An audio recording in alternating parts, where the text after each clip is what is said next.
Welcome to this guide for the listening section, and I'll be sharing with you about an overview of the listening test, some strategies and techniques and information about different questions, and also a few tips to finish up. So here's my ultimate guide to the listening section.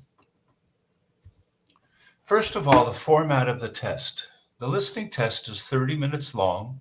There are 4 sections, and you have to answer 40 questions. And in these 40 questions, you'll face 7 or 8 different question types.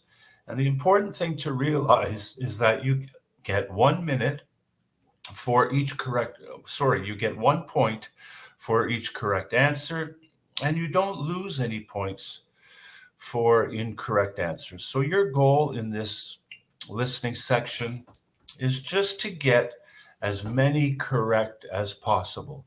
And just to give you an idea, if you get 30 out of 40, you'll get a band 7.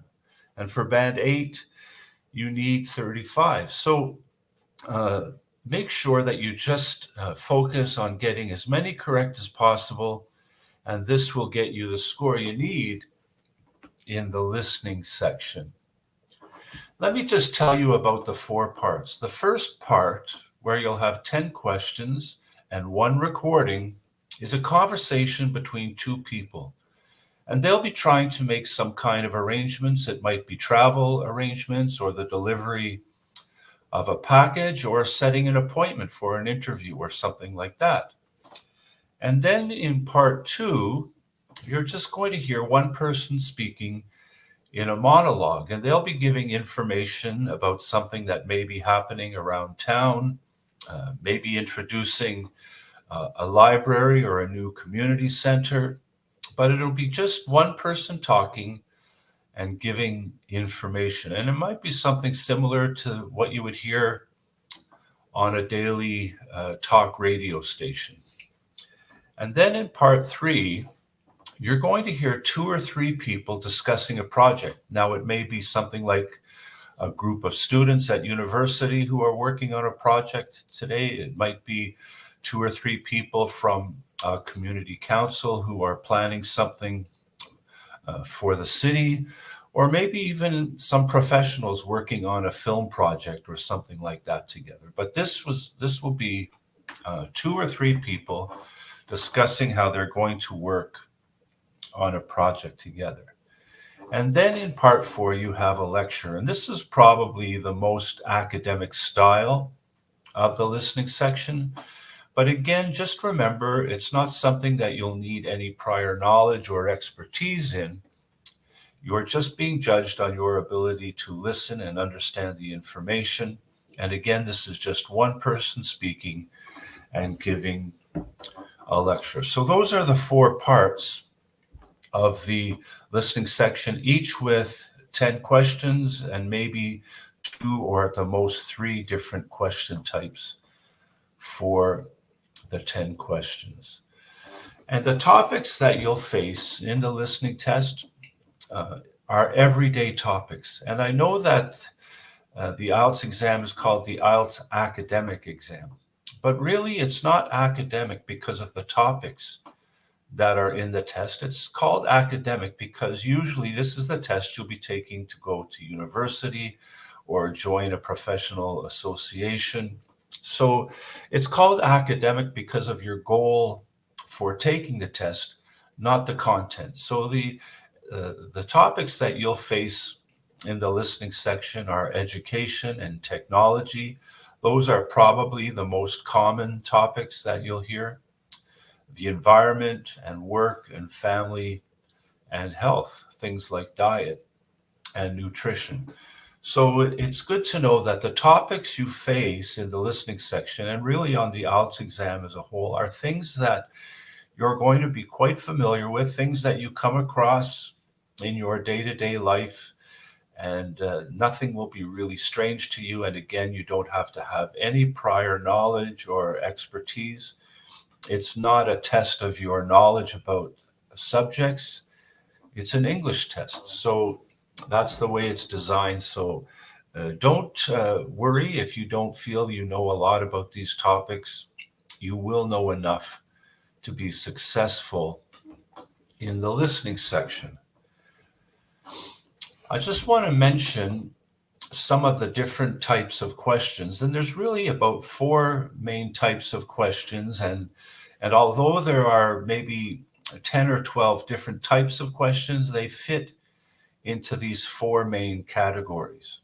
And if you're looking for techniques and strategies for each specific type of question in the listening section, be sure to check out my playlist for discovering a lesson for every specific type of question, where I'll go into more details and give you a specific strategy for each question type. And you can find the link to that playlist in the notes for this video. And another thing I would encourage you to do is just subscribe to my YouTube channel, because there are dozens of videos that can help you in every area of the IELTS exam, not just on your strategies and techniques, but also for having the right mindset, for making sure you're confident and comfortable on test days. So don't hesitate to describe.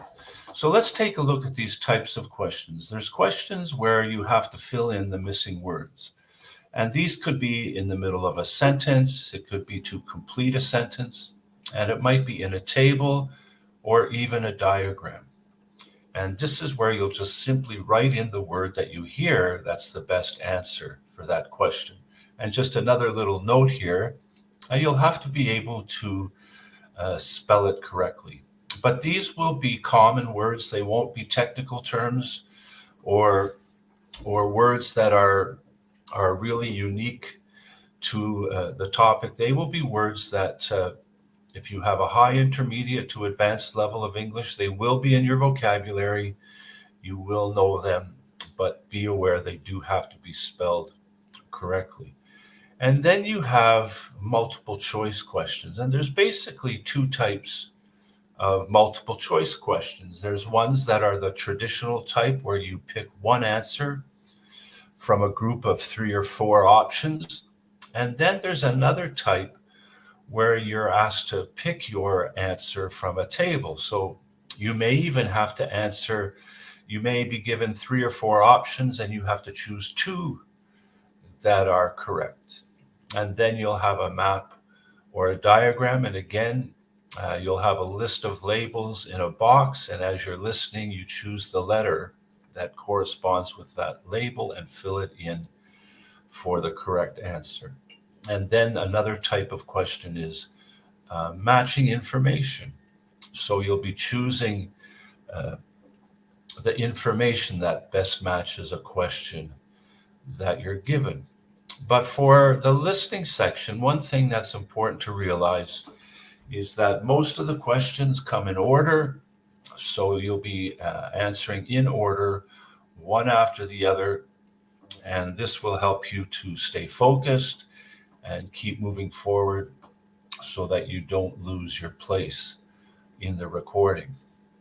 So what I'd like to do now is just give you kind of a strategy that applies to every section of the IELTS exam, every question type. It's a general strategy that you can apply to every question type.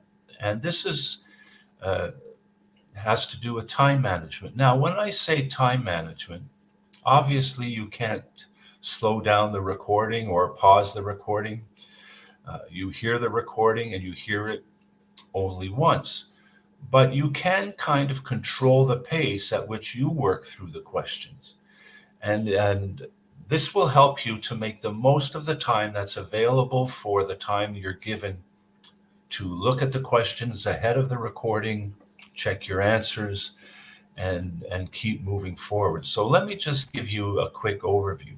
The first thing you're going to want to do is to read each question carefully. Read the instructions and listen to the instructions, and then read each question carefully and mark the keywords that will help you identify the answer that you're listening for. One little tip, for example, is if you're filling in missing words.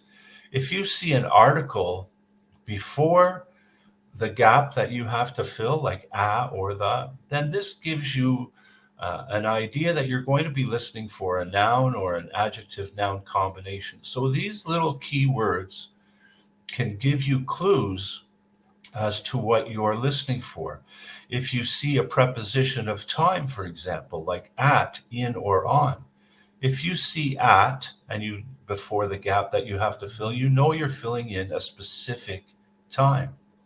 If you see the word in, you know that it might be a month or a year that you have to write in. And if you see on, it's going to be a specific day. So these are just the types of little clues that you're going to look for when it comes to marking the key words. And again, as I mentioned already, the questions do come in order. So your strategy is to keep moving forward. And there's a couple of ways that I want to mention that this will really be helpful in the listening section. Once you've answered a question, focus on the next one. Get ready for the next one. Don't ever second guess a question that you've put in. If you're confident, if you've marked the questions correctly and you know what you're listening for, once you've answered a question, move immediately to focusing on the next question. And this is especially true if you don't hear the answer to a question. If you miss a question, don't panic. Just get focused on the next one so that you don't end up missing 2 or 3 in a row. Because one of the most confusing things is if you keep dwelling on the question that you might have missed and you lose your focus on the next question. So it's very important to keep moving forward. Now, another reason that it's important to keep moving forward is that it will give you more time to prepare and look at the questions before you hear the recording. So, for example, if you have 10 questions, the recording will be divided into 2. So you'll have about 30 seconds to look at the first 5 questions. And so use that 30 seconds and only look at the first 5 questions. And then as soon as you write in the answer to the 5th question, start looking at the next ones, even if the recording hasn't finished for that part yet. And then you might gain 10 or 12 extra seconds, and then you're going to be given 30 seconds to look at those questions. So you've just given yourself more time, and you're taking control of the timing in this way. Then when you come to the end of question number 10 for a section, once you've answered that, immediately move to the next set of questions for the next recording and start looking at the questions. And again, this could add additional time. And then you're going to hear on the recording, you now have time to check your answers. So don't check your answers. There's really no purpose in checking them because there's nothing that you can really check because you're not going to hear the recording again other than your spelling. And I'll tell you when the best time to check your spelling is in just a moment. And then if you keep moving forward to the next section, by the time the recording starts for the next section, you will have had almost 2 minutes to prepare and predict the answers that you're going to hear. So just keep moving forward. I think that's the most important tip that I could give for the listening section. And what I wanted to mention to you about checking your spelling. After the test is over, after the 30 minutes is complete, you're given 10 minutes to transfer all your answers from your notebook, where you will have answered the questions, onto your answer sheet. And during this 10 minutes, when you're transferring your answers from your notebook to the answer sheet, this is when you can check your spelling. And if you've missed any questions, don't leave a space empty on the answer sheet.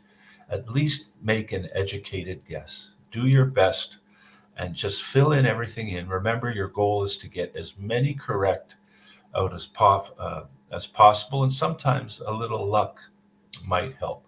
But let me just finish up with what I think are some good tips, because staying focused is probably your most important task and technique for success in the listening section. So let me just finish up with these tips on how to stay focused. First of all, realize that the information is never repeated. You'll never hear the recording again. So you always want to be focused on the question that's coming next. Okay? Never look back. Always look forward. If you miss a question, get ready for the next one. Once you've answered a question, get ready for the next one immediately. So this is an important thing to realize. You'll stay focused if you recognize that the information is never repeated. And as I've mentioned already, don't panic if you miss an answer. If you keep thinking about the answer you've missed, there's a better chance that you'll miss the next one. And if you think you felt anxious about missing one question, imagine how you'll feel if you miss two, and then it's so easy to miss three, and it only goes downhill from there. So don't panic. Remember, you only need 30 out of 40 for a band 7. So a couple of missed questions is not going to be the end of the world. You can still get the score you need if you keep moving forward and don't panic. And the other thing that I just want to finish up with is to beware of distractions. From time to time in a recording, when giving information, the speaker may purposely make a mistake and then correct it. This is an example of a distraction.